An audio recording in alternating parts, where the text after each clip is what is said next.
NW Safety.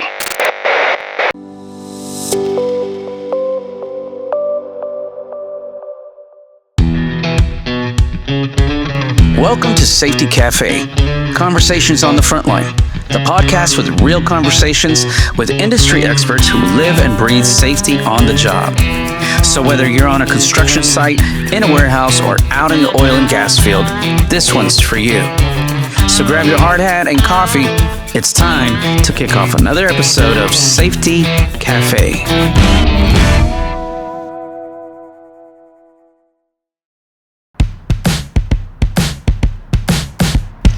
Welcome back to Safety Café, Conversations on the Frontline. If you joined us for part one, you know we started the day at the Botanic Beer and Wine Garden, sipping amazing coffee and cocktails with Lauren and Allie Marie, and sharing their stories about leadership, challenges, and inspiration in the construction world. In part two, the conversation continues with Katrina and Zelda, two more incredible leaders from the Association of Professional Women in Construction, who bring their experiences, insights, and laughs to the table. So pour yourself a drink, coffee, or cocktail and settle in because the conversation continues right here at Safety Café.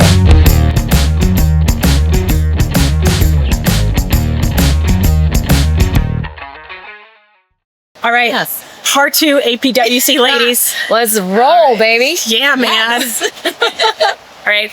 Katrina, Zelda, thank you for being here. Thanks. Yeah, thanks for having us. Thank you for hosting. Yeah, I'm just thinking we're missing Kalina and Angela. I know. Yeah. Yes. So I know. sad Day. We'll catch up. We'll make it up to them. So maybe we'll do a part three, and then we'll just have all of us together. Well, and you know what? They are actually prime example of what leadership is for women sometimes in construction, right? They're stuck in meetings. Kalima's at a project site. She's hit some road bumps on that, and Angela has her stuff going on. Yeah, all the big important meetings and the important people, and that's part of the label of leader, right? In a company, it comes with responsibility and adaptability. Sometimes you sacrifice doing the fun stuff. Yeah. Oh yeah. To handle business. Who hasn't just said, oh, I can't make it for some sort of deadline, or hey, something came up. Right. Sorry guys, I can't. I got FOMO now. Yeah. Exactly. Monique, I'm sure that's happened to you. All the time. Yeah, all the time. And the thing though about being part of APWC and being on the board with you ladies is you get it, right?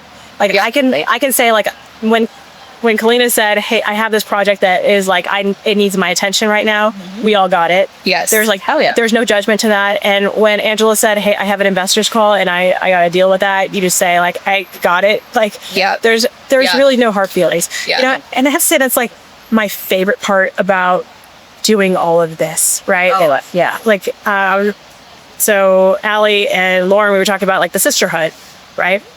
And when we can walk into an event and I see one of you guys. It's safe. I'm it is a safe zone. We're safe.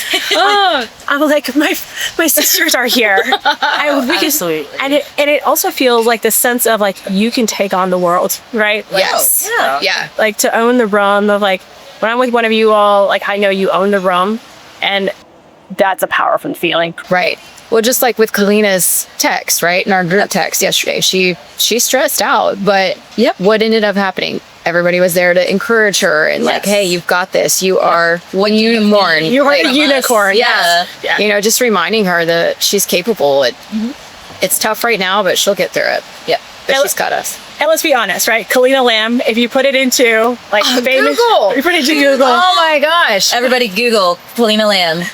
I hope everybody Googles Kalina Lamb when they see this. Yes. And hear it. It's leading women in construction, and Claude puts Kalina Lamb in the top 4. So So it's a privilege to serve with her. It is. Yeah. It is to learn and grow with her, and I love it. Awesome. Love it.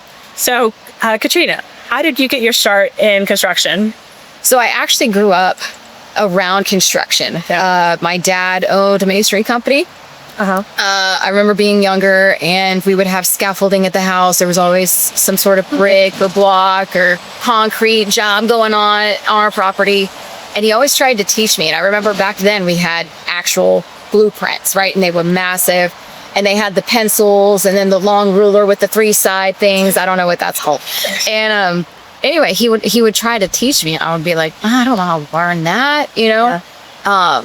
But whenever we would drive around Houston, he would always say, oh, we did the brick on that, or we did that over there. And even to this day, when I drive by some of the places, I'm like, the dad did that, you know?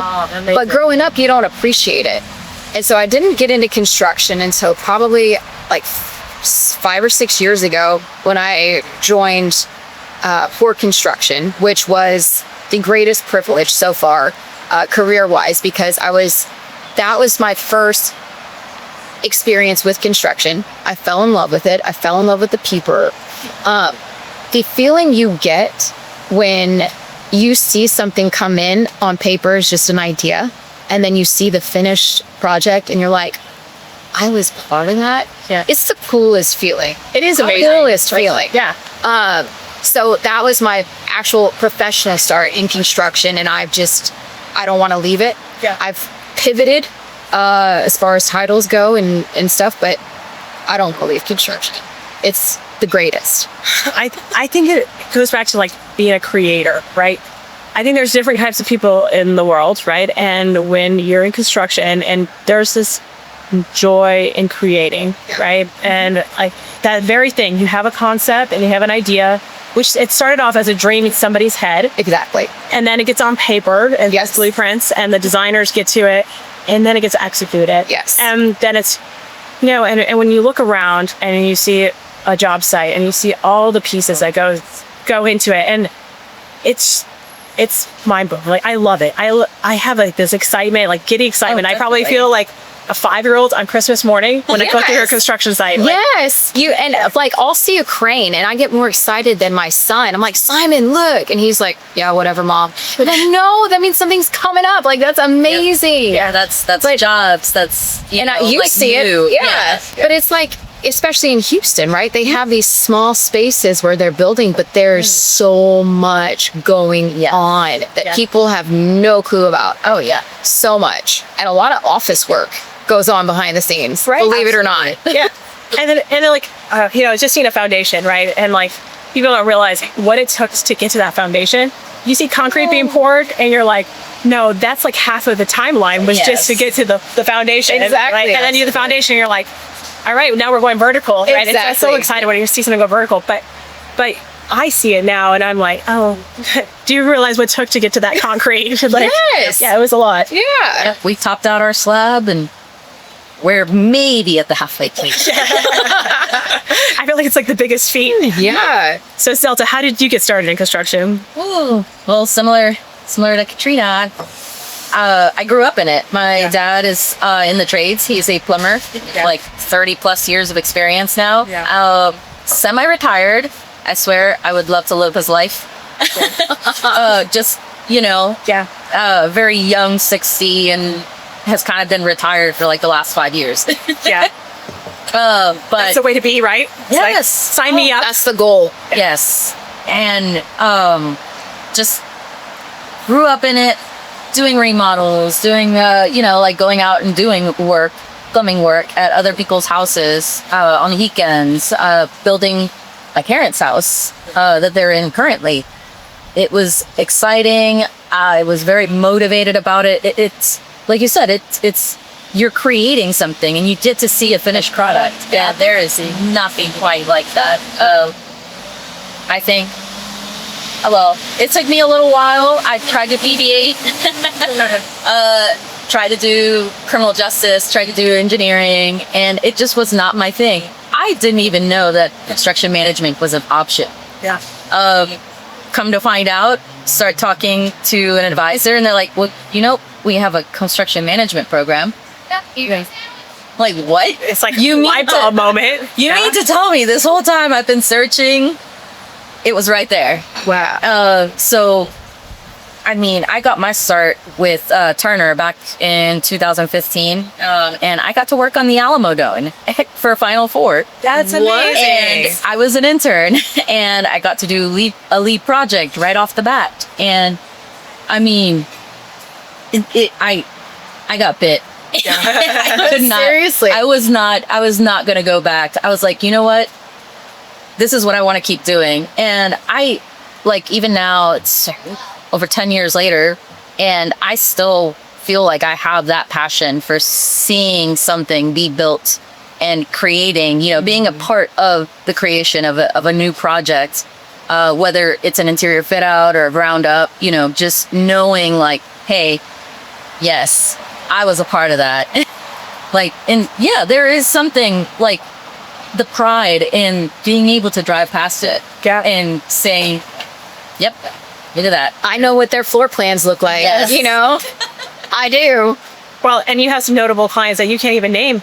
Yes. Just because yes. because of non-disclosures, right? Yeah. So a lot of NDAs, but you know, it just helps build that rapport with other clients and kind of puts your foot in the door to, hey, I want to do that next big thing. Yeah. Like somebody else will see it and someone else will know. It may not be general public information, but hey, I still did that. right. Yeah. Exactly. That's so cool. Very cool. So, you know, thinking about like leadership, you know, the whole podcast premise and what we do here, I mean, yes, it's safety, but when I really look at the core of safety, it's leadership. And so I was like, if you want to be great at safety, if be great at leadership. So that's why, you know, we kind of pivoted the podcast content because I was like, that just applies to so many things, right? It's like, so what do you think makes a great leader? So this is just me. From what I've learned, it's sometimes leaders aren't made, they're born. You just naturally take the lead in certain areas along your life, and then all of a sudden you go, oh, I am a leader, right? Because it just comes natural to say, hey guys, they're telling us to do this, but it looks dangerous, so let's pivot this way. Like that's a leader, keeping someone out of danger, motivating them, not in a pushy way. But my point was to me, most often leaders are born and not created. I mean, you can make someone a leader. Yeah. It just takes a lot of time and you got to invest in them. But sometimes those natural born leaders are like an innate. It is. Good. Well, I think, you know, there's somebody on my team that he is amazing just as far as leadership skills. And he's young, right? And it's just basically what I see is like this refinement. He came and he started, but it was like, it's innate. He was born with it. And I can see him like refining his skill set, but it was already there. Like you see the sort. Yeah, it's like that raw talent is there. The raw talent and leadership is there. They think like leaders. Yeah, it's like it's automatically like they're thinking about the full, right? And then they're thinking about it's not just like the selfishness. I mean, we do see selfish leaders, unfortunately. Yeah, unfortunately. But I don't know nothing about that. Oh no. But I mean, how do you deal with a selfish leader? If you think about that, like. Definitely, I feel like it does drive morale down. Yeah. You know, whether it's a selfish leader as, you know, like in your own team, or if it's a member of the project team, like the client being the selfish person, even that drives morale down. Yeah. You know, it doesn't harbor a great environment for a good product. It's true. And, I mean, I've kind of seen it all, you know, in terms of those leadership teams. You know, you have the people that are very gung-ho and step up and realize that, oh, sure, it's not my job title, but it's a need that needs to be filled, and I feel like I'm the person to do that. Yeah. And you don't, I don't know, maybe it's just been lately, but you don't see that as much, you know. Yeah. Sorry, I didn't want to interrupt. No. I have just in my lifespan, I've learned that the best leaders I've ever been able to work for and learn from have been the most humble. They're asking, hey, what do you think? They're allowing you the space to feel respected and heard, because our younger minds, because leadership is often older, right? But our younger minds are filled with fresh ideas, fresh vision, and they know that. And they're okay saying, I may not know the answer. There may be another way to do this. Yep, go for it. What do you think you should do? That is leadership. It's so someone can call themselves a leader, but that doesn't mean no one likes a ball hall. So, that's to answer your thing. Like nobody likes a ball hall. Yeah. And when that happens, you have one of two things that happens, right? The employee grows resentful, discouraged, and they start shrinking. Yeah. Right. Or they go, I'm made for more. I'm going to go out this way. And they exit. And then you're left with no real good employees. And then you're going, but where is everybody? Yeah. Why don't people step up, right? Yeah. You're not trusting them enough to pour into them to become that, So you have to make the environment to have that. One of my bosses, he's probably the most impactful mentor that I've had. His name's Stephen Clay, but I worked for him at work, and he knew that I struggled with perfectionism. And so when someone corrected anything I did, it was like the worst rejection, right? Yeah. And what he would do, because he knew that, he wanted me to overcome that. Any time I did an agenda for a meeting or some sort of paperwork, he would take it. I would have to print it out. Yeah. He would say, bring it to me. And he'd have one red pen on his desk. And I would walk away. He'd redline it and go, there you go. And I'd have to go fix it. And then I bring it back and he'd do it again until it was right. But it taught me it's safe to make errors because not everybody's going to rip into you. And it doesn't mean you're a failure. It doesn't mean you suck. Yeah. It just means that you haven't learned how to get through this. And that was leadership to me. That was the most impactful lesson that I've ever had from fear. Yeah. And I love it. I love him for that. Like creating a safe space for people to grow. Exactly. Yeah. Like I'm going to correct this, and not that there's anything wrong with you as a person. It's just this paper. Exactly. And it can be better. And I'm going to teach you. Yes. Because I want you to be the best. Exactly. They're like, hey, you're good, but I'm going to make you great. Yes. Absolutely. Like we're going to just step it up. Exactly. A little bit. Exactly. Exactly. Oh yeah. I definitely, I had a really great mentor, not related to the construction industry actually, but just life in general kind of took me under his wing. His name's Kenny Cunningham. Met him in San Antonio. He was a previous Air Force veteran, and we met when I was working at CarMax trying to pay the bills to keep going to school. Yeah. But one of the things that he taught me that has just resounded with me, and I really do try to live by it every day, was that, people will not always remember what you said, but they will always remember how you made them feel. Yes. And man, if that doesn't still resonate, to this day for me, I know hey, people have stuff going on. I try to make sure that hey, I'm mindful about that, because you never know, you don't know what somebody's going throughout their day. But to have that mentality, as a person in leadership goes so long. It's you don't know if somebody's family is having a crisis. You don't know if somebody passed away, somebody's pet is sick, or Right. You don't know what it is. Sorry. But they're coming and they're showing up and they're trying to do their job, and it's nice to give people that grace, okay, maybe it's not going to be perfect right now because there is XYZ going on, but I'm going to give you some grace and, not pummel you about it.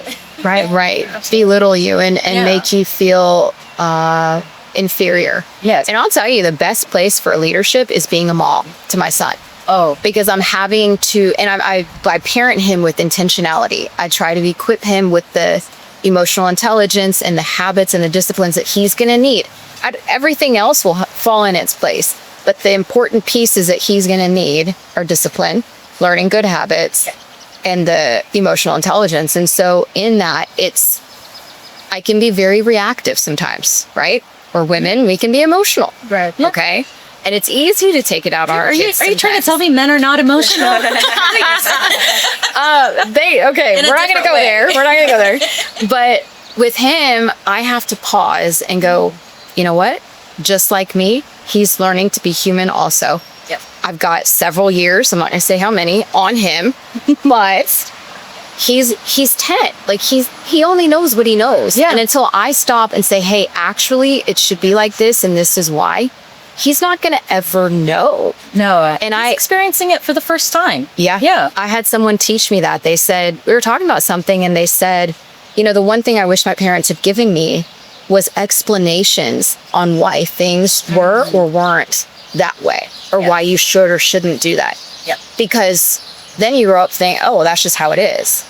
And then you're left with people who are not really educated and who have been living a life that was someone else's beliefs or whatever the case may be. And they're not receptive to that new. And they haven't decided for themselves. Yeah. And so it's like, I tried it, like I said, with intentionality, and that's been the leadership for me. Like I've worked under a lot of leaders, but I've never really had like a leadership role except mentoring and raising my son. And that's been the biggest place, most impactful for me to make a legacy with. Well, but and you said a carpet bed up. Everybody's a leader in their own right. There are, it may be in different environments. Yes. But we all experience being a leader. And so this is like, when I think about like construction and like, if we could create organizations where it's like an organization of leaders, whether you're the receptionist or you're, janitorial staff or whatever, but if you take pride, I think leadership comes back to like taking pride in what you're doing, right? Like, this is what's set before me, and I'm going to be the best at this thing. And how do I lead with that, And so, Because these people are going to come and fill your shoes. So why not teach them? Yeah. Oh, yeah. So you know that they're capable of taking over. Okay. I love giving my role away. I'm like, here, you can do it. Okay, you're signing up. All right. But you, on the flip side of that, to be fair, you have to have someone who wants to learn, who is teachable, who isn't like, oh, that's not how it should go. They've also got to be humble and say, okay, let me try it your way, and then maybe we'll pivot, whatever. Right. One of the worst experiences I think that I had doing a job was with a boss with a direct report, who could only have tasks performed their way. And the amount of rework to come to the same conclusion, same response, same numbers, what have you, but just because it was not done in the way they would have done it, I had to spend countless hours redoing all that could have been spent doing something else. Right. Yeah. Well, it's like learning to value time, right? I've been in this season of rethinking like time, right? And I think of everything in efficiency, right? Like how It's finite. right, exactly.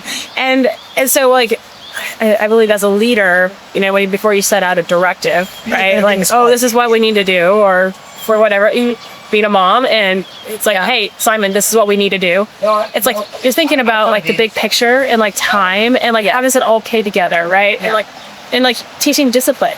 I think it's probably like one of the best qualities a person can have is discipline, right? Because you can enter any environment, any job, any sport, any education system, and as long as you know how to discipline, and you just fill in the blank, well, I need to discipline myself with better time management. Hey, not staying on my phone until midnight, or not eating these foods, or like Not eating after a certain hour. Yeah. It's accountability to yourself. I think that's what discipline would be, accountability to yourself. It's like when nobody else is watching, I'm going to do the right thing. Yes. I'm going to be the best, even when nobody's watching, right? It's like, Oh, absolutely. And I mean, like, I feel that goes hand in hand with the leadership skills, like your leadership skill set is that you would still do the right thing, even when nobody's watching. It's not just for show. It's not just for appearances. It's because you are a genuinely good genuinely good person. Right. And I mean, I think that goes very far. Yeah. But like going off of what you said earlier, and I just lost my train of thought. Darn it. Never mind. It'll come back to me. I'll come back to you. And it's okay. We'll edit that. I know. We'll get it later. Okay, so if you were to think about advice for somebody wanting to get into this But then I also say, There's no room here. Oh, wait, I remember now. Yes. Sometimes with older generations of leaders, yes. they're not realizing that there have been a lot of changes in society, from technology advances to different Dynamics. knowledge about certain tools or materials or processes. And there might be something more productive to use or to do. And when you have someone in leadership who isn't open to that, because they're used to what they're used to, they're almost done, they're ready to retire, they don't want to worry about change, they've got change orders already. I feel like that's how Netflix came up and Blockbuster went down, right? They were not That's a good receptive example, yeah. to the change. Yeah. But, I mean, it's sad, but yes, That's what's true. happening. You know, if you don't adapt, Darwinism, if you don't adapt, you're not going to survive. Right. Or you're going to do so, but you're going to struggle. But to answer your question, I would say if there's any kids out there or even adults, like, hey, you want to switch industries and get into construction, there is so many moving parts that it's almost overwhelming what you can choose from. Yes. But I have been fortunate enough to be able to meet, and like I said, with everyone else, to learn from and to grow with, and to be inspired by. There's so many wonderful people, because usually if you're in the industry, you know what it means to be flexible. You know what it means to adapt. You know what it means to work together, because everybody has to work together. Safety has to work with the crane guys or all subcontractors. Like it all works together. It's like operations and safety have to go together. Oh, absolutely. Yeah. But even the trades, I mean, they're all tied into safety. Yeah, every You have to be. because it's about the efficiency and how do we work together and get across the finish line, right? Communicate. But everybody's got to make it home at the end of the day. That's what we're all striving for, right? Like, hey, we're trying to get the job done on time and, God willing, on budget. Cross our fingers. Yes. Good luck. But also with, no losses. Yeah. No losses in terms of people, man hours lost due to injuries. And that is a tall order, because when you have 10 different trades on a job site working on top of one another, because these schedules are getting ridiculously accelerated now. The demand is there, but it's like, hey, can we pause? Let's take a breath real quick. This is not worth somebody's livelihood. It's not worth somebody getting injured. But like I was there's just so many things to choose from that it can get overwhelming. But I recommend construction. Absolutely. Oh yeah. No, honestly, I mean, earlier in the week when for NAWIC, to both strong piano over at J Dunn. Yeah, shout out. So just seeing the actual U of H students, or students transitioning into the U of H program, and seeing the excitement, the questions that they had, having those conversations, finding out that I might have a long lost relative. Well, that's fine. It was cool. But they're excited and they want to know, where would I best fit in? What do you recommend? And it's everywhere. Oh, honey, there is so much. What do you like to do? you know, and then we can point you in the right direction. Yeah. Because there really is so much that can be done here. And what level of responsibility do you have? Yes. Because if you're on a project site, it comes with a heavy load. It and in the does. office too, I mean, the executives in leadership, essentially, they're making decisions for every project, for every employee, for money, insurance, everything. So you've just got to figure out, do you want to be at project sites? Do you want to be in the office? Yes. Do you want to be both? Do you want to make the decisions? Do you want to hide behind the scenes and still enjoy the ride? What do you want? Yep. Absolutely. So awesome, ladies. This has been great. This is great. Oh yeah, no, I know, but I'm burning up. I'm ready. Thanks for being on the Safety Cafe podcast. Thanks for having us. Thank you. That's a wrap. Thanks for tuning in to another episode of Safety Cafe Conversations on the Frontline. Don't forget to like, subscribe, and share. And we'll see you next time.